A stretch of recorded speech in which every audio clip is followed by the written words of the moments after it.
স্মরণ করা মানুষটা কোনোদিন আল্লাহকে ভুলতে পারে না, স্মরণ করা মানুষটা কোনোদিন ফজরের নামাজ কাজা করতে পারে না, স্মরণ করা মানুষটা কোনোদিন মুসলমানের বিরুদ্ধে আইন পাস করতে পারে না। কারণ সর্বক্ষেত্রে স্মরণ করবে এক আল্লাহ, যিনি সৃষ্টিকর্তা, তিনি আমাদের রব। কি ভাই ঠিক কি না? স্মরণ করতে হবে, ওয়াজিলাত কুলুবুহুম, অন্তরের মধ্যে কাঁপবে, ভয় করবে। স্মরণ করতে গেলে ভয় লাগবে। এখন স্মরণটা হলো কুলুবুহুম, কলবটা কাঁপবে। ইব্রাহিম আলাইহিস সালাম, ভালো করে তাকান, এই আয়াতটা কোনখান থেকে চলে আসলো ভাইরা আমার? ইব্রাহিম আলাইহিস সালামকে যখন বলা হলো, ইব্রাহিম তুমি কুরবানি করো, কুরবানির জন্য যখন প্রস্তুতি নিলেন, আল্লাহর বান্দারা ভালো করে তাকান, যেভাবে স্মরণ করলেন ভালো করে তাকান। যখন স্মরণ করা কাকে বলা হয়? কলবের মধ্যে তিনটা স্মরণ করলে মুসলমানের তিনটা লক্ষণ দেখা যাবে। একটা হলো কলব কাঁপবে, শরীরটা শিংড়ে শিংড়ে উঠবে, 2-3 নম্বর চোখ দিয়ে পানি ঝরবে। এই তিনটা লক্ষণ যদি দেখা যায় তাহলে বোঝা যাবে এটা ইমানদার, এটা মুমিন, এটা আল্লাহর বান্দা। এই তিনটা জিনিস যদি না দেখা যায় তাহলে বোঝা যাবে মুসলমান। এইটা কোনো খাঁটি মুমিন এখনো হতে পারে না। আছে ভাই? মসজিদে দেখেন এত দোয়া করি, এত নামাজ পড়ি, এত ভালো কথা বলি, ও মুসলমান মানুষে মুসলমানের চোখে পানি আসে না? ভালো করে দেখেন, আছে? কোন দোয়া পানি আসে না, গা শিংড়া ওঠে না, কলবের ভেতর মারি শুরু হয় না। আল্লাহর বান্দারা তাকান, স্মরণ যেখানে করবে, বান্দা যখন আল্লাহকে স্মরণ করবে, ফাযকুরুনি আযকুরুকুম ওয়াশকুরুলি ওয়ালা তাকফুরুন। বলুন সুবহানাল্লাহ। আল্লাহ পাক বললেন, তুমি আমাকে স্মরণ করো, আমি তোমার স্মরণ রাখিব। চ্যালেঞ্জ করা কথা। বলুন সুবহানাল্লাহ। স্মরণ করো, খালি করো, আমি রাখিব, ফেলে দেব না, ফেলে দেব না। যেখানে স্মরণ করবা, যেখানে মুসলমান স্মরণ করবা সেখানেই পাইবা, যেখানে স্মরণ করবে সেখানে হাজির হয়ে যাবে। বলুন সুবহানাল্লাহ। আল্লাহর বান্দারা কিভাবে স্মরণ করলো তাকাও। আল্লাহর বান্দারা ভালো করে তাকান। ইব্রাহিম আলাইহিস সালাম বিপদে পড়ে গেলেন। ইব্রাহিম আলাইহিস সালাম নমরুদ কাফেরের বাচ্চারা আগুনের কুণ্ডর ফালানোর জন্য পরিচিত হয়ে গেল।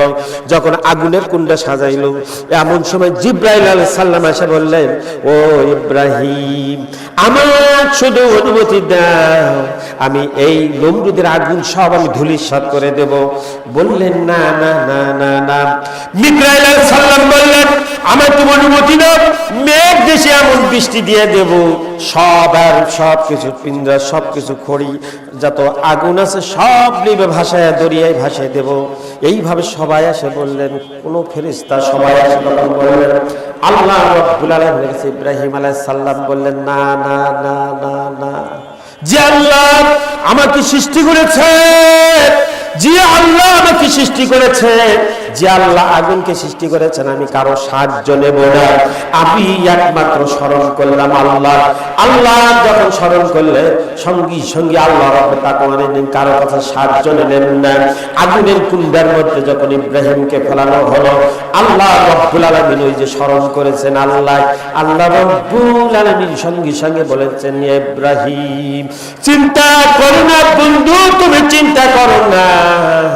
আল্লাহ রাব্বুল আলামিনের পক্ষ থেকে জবান নোটিশ জারি হয়ে গেল, ইয়া নারকুনি বলদাও সালামান আলা ইব্রাহিম, ও আগুন তুমি ইব্রাহিমের জন্য শান্তিদায়ক হয়ে যাও। বেশি ঠান্ডা হয় না, ওখানে ল্যাপের দরকার পড়বে, আর বেশি গরম হয় না, ওখানে বাতাস করার লোকের দরকার পড়বে। শান্তিদায়ক হয়ে যাও, সালামান শব্দ দিয়ে শান্তিদায়ক হয়ে যাও। শান্তি বাণী প্রসিদ্ধ হয়ে গেল। আল্লাহর বান্দারা, মা বোনের একটু কাল লাগান, মারাত্মক ঘটনা আছে, ভালো করে তাকান। ইব্রাহিম আলাইহিস সালাম আগুনের কুণ্ডায় পড়ে গেলেন, ফুল বাগিচায় পড়ে আছে। আল্লাহর বান্দারা স্মরণ করলেন আল্লাহকে, ইব্রাহিমের জন্য আগুনের কুণ্ডা ফুল বাগিচা হয়ে গেল। বলুন সুবহানাল্লাহ। আমরা যদি বিপদে আপদে সহজে সর্বসময় যদি আল্লাহকে স্মরণ করি, বলেন তো আল্লাহ আমাদেরকে বাঁচাবে কি বাঁচাবে না? আমরাও স্মরণ করি, কিন্তু পরক্ষণই থুতে পারি না, ঠিক না? ঠিক। এখনই ঘূর্ণিঝড় যদি শুরু হয়, এখনই যদি ঘূর্ণিঝড় শুরু হয়, অথবা কোনো ভূমিকম্প শুরু হয়, নিজে দোয়া ইউনুস পড়ে লা ইলাহা ইল্লাল্লাহ আনতা সুবহানাকা ইন্নী কুনতু মিনাজ জালিমিন। বেটা কয় বাবা তুমি আজান দাও, আল্লাহু আকবার, চৌকির তলে শুয়ে শুয়ে আজান দেয়। স্ত্রী কয় তুমি কলেমা খতম করো। এইভাবে শুরু হয়ে যায়, প্রতিটি বাড়িতে শুরু হয়ে যায় লা ইলাহা কলিমা স্মরণ করতে করতে আল্লাহ রাব্বুল আলামিন স্মরণ করার কারণে আল্লাহ ঘূর্ণিঝড় বন্ধ করে দিলেন, ভূমিকম্প বন্ধ করে দিলেন। ও মুসলমান, ভূমিকম্প যখন বন্ধ হয়ে গেল, ঘূর্ণিঝড় যখন বন্ধ হয়ে গেল, ঘরের দরজায় খুলেই বলতেছি ও লাইলির মাও, যেমনি চোরকে ঢোকা গতকাল দিছিলাম না, তো ঘর থাকলো না। ঠিক কিনা? ঠিক কিনা? স্মরণ করি বিপদে পড়ে, স্মরণ করি বিপদে পড়ে, ঠিক না ঠিক? আল্লাহর বান্দার ও যুবকেরা স্মরণ করেছে বিপদে পড়ে, স্মরণ করা লাগবে, ঠিক না ঠিক?